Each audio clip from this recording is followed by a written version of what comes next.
ایک مرتبہ اللہ کے نبی صلی اللہ علیہ وسلم حضرت ابوبکر صدیق رضی اللہ عنہ کے پاس بیٹھے تھے کہ ایک شخص حضرت ابوبکر صدیق رضی اللہ عنہ کو برا بھلا کہنے لگے۔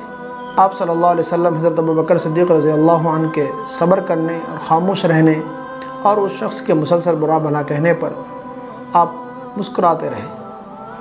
پھر جب اس شخص نے حد سے زیادہ آپ کو برا بھلا کہا،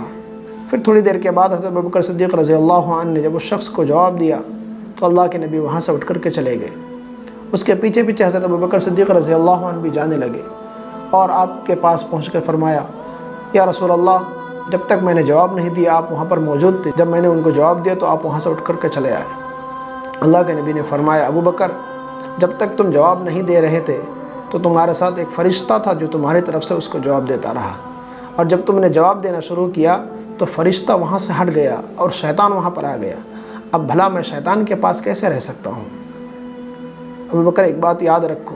3 باتیں ہیں جو سب کے سب برحق ہیں۔ نمبر 1، جب کسی شخص پر ظلم اور زیادتی کی جاتی ہے اور وہ اللہ تعالیٰ کے لیے اس کو برداشت کر لیتا ہے، اس کو درگزر کر دیتا ہے، تو اللہ تبارک و تعالیٰ اس شخص کو زیادہ مضبوط اور طاقتور بنا دیتا ہے اس کے صبر کرنے کی وجہ سے۔ دوسری چیز، جب آدمی صلہ رحمی کرنے کے لیے دینے کا دروازہ کھولتا ہے تو اللہ تعالیٰ اس کے مال کے اندر اور زیادہ برکت دے دیتے ہیں۔ اور تیسری بات یہ ہے کہ جب آدمی لوگوں سے اس لیے مانگتا ہے تاکہ اپنے مال کے اندر اضافہ کرے تو اللہ تعالیٰ اس کے مال کو اور بھی کم کر دیتے ہیں۔